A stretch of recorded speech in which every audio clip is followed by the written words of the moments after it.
L'enquête de ce dimanche maintenant, et elle va nous confirmer que les grandes villes ne sont pas les seules qui souffrent de la pollution. En revanche, saviez-vous qu'une commune située au pied du Mont Blanc pouvait être plus polluée que l'agglomération de Lyon? C'est pourtant le cas dans les Alpes, dans la vallée de l'Arve et à Chamonix. Alors que se passe-t-il? Quelles sont les conséquences? Comment y remédier?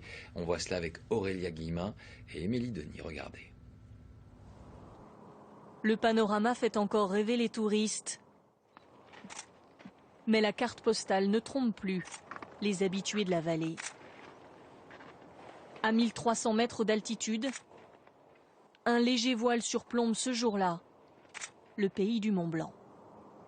On voit bien que ce n'est pas du brouillard. On a l'impression que c'est du brouillard, mais ce n'est pas du brouillard. On voit l'incinérateur qui crache des fumées. Les fumées, elles ne se dispersent pas. On le voit là, regardez, tout ça là. C'est flagrant. Parfois, ça sent très fort. On a, en plus du manque de visibilité, on a aussi une odeur de fumée, une odeur comme si on faisait fumer les saucissons. Jean-Marc Armingol est un enfant du pays et un citoyen révolté. L'an passé, il a même écrit au président de la République en personne, comme un appel au secours désespéré dans une vallée littéralement asphyxiée. C'est le grand paradoxe au pays du Mont Blanc. Megève, Combloux, Chamonix. Les stations sont réputées dans le monde entier, mais la vallée est aujourd'hui la plus polluée de France. Tout en bas, les capteurs sont formels. Sur la partie du dessus, ce sont les filtres vierges avant prélèvement et ensuite les filtres après prélèvement qui sont encrassés. Particules fines, dioxyde d'azote, de soufre, ozone. Voici ce que les habitants de la vallée respirent quotidiennement. Et pour cause. Encastrée entre deux montagnes, la vallée de l'Arve cumule les handicaps. Issue du chauffage domestique, de l'industrie et du trafic routier, la pollution est aggravée par la météo. Par beau temps, le soleil réchauffe l'atmosphère d'altitude et bloque la circulation des masses d'air. En bas, l'air froid plus dense ne peut pas monter. Les polluants sont prisonniers de la vallée.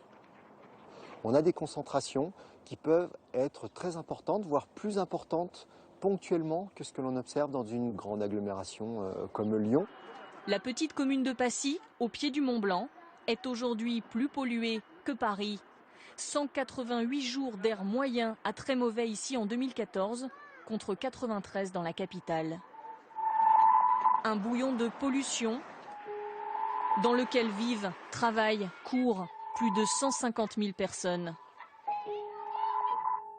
À l'hôpital de Sallanches, ce médecin enchaîne les rendez-vous. Bonjour. Lors des pics de pollution, il reçoit aux urgences 30% d'enfants en plus. D'accord. Qu'est-ce qu'elle a, cette petite fille? Alors Louise, elle tousse depuis plusieurs jours. Et dès qu'elle fait un effort, qu'elle court, on sent qu'elle a, voilà, elle halète, elle a du mal à reprendre son souffle. Et donc je commence à me faire un peu de soucis, surtout que la deuxième qui a 19 mois est à peu près dans le même état. Un peu moins parce qu'elle se dépense moins. Et c'est toute l'année ou... Non, c'est je dirais à partir du mois d'octobre, novembre, jusqu'à la fin de l'hiver. Allez, montre-moi un peu, regarde. Pas d'infection, pas d'allergie, pas de terrain asthmatique chez cet enfant. Mais une toux chronique, devenue un classique pour les médecins de la région. Les gens se posent des questions, mais docteur, comment ça, c'est pas viral, c'est pas allergique, mais alors c'est quoi? Nous, on est médecins. Moi, quand on me pose la question de la qualité de l'air et de l'impact de cette qualité sur la santé, je réponds clairement. L'air de notre vallée est mortel. Affection respiratoire, cancer du poumon, maladie cardiovasculaire. Selon les chiffres de l'Organisation mondiale de la santé, 60 personnes meurent chaque année prématurément de la pollution dans cette vallée. Un problème de santé publique majeur encore souvent méconnu. Pourquoi un tel tabou? Nous avons posé la question à ce sous-préfet.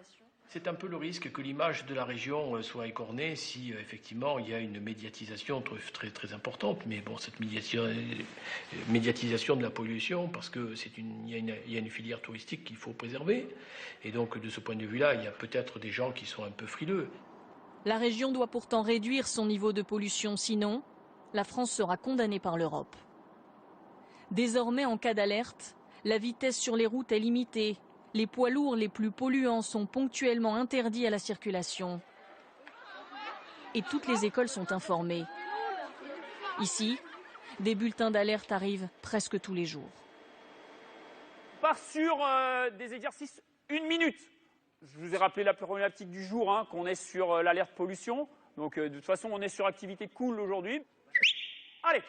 Ce professeur a pour consigne de limiter les efforts demandés, mais uniquement pour les élèves les plus sensibles. On limite dans l'activité, dans l'intensité d'effort. Et puis voilà, on réduit les échauffements encourus, et puis on calme un peu les choses, quoi. C'est tout. Donc vous pouvez faire du sport normalement en théorie? Théoriquement, oui. Théoriquement, oui. Les mesures de précaution sont-elles suffisantes? Est-il dangereux de laisser ces élèves se dépenser quand l'air est pollué? Le médecin rencontré aux urgences connaît parfaitement les risques et a pris des dispositions pour sa famille. Il ne commence plus une journée sans jeter un œil attentif à la qualité de l'air. Ça donne comme prévu. Alors rouge, écarlate. Donc voilà. Sa décision ce jour-là est radicale. Pas d'école. Les filles. Les filles. Aujourd'hui, il n'y a pas d'école. Vous restez à la maison. Vous restez à la maison, d'accord. Voilà, on en est rendu. On a le choix entre la santé de nos filles et leur éducation. On est en France, on est en 2015. Les petites filles sont encore en maternelle et leur maman, qui ne travaille pas pour l'instant, peut les garder confinées à la maison. Perché à 1100 mètres d'altitude, le chalet leur permet d'échapper à la pollution de la vallée, mais à terme, cette famille craint de devoir quitter la région. À suivre dans un instant.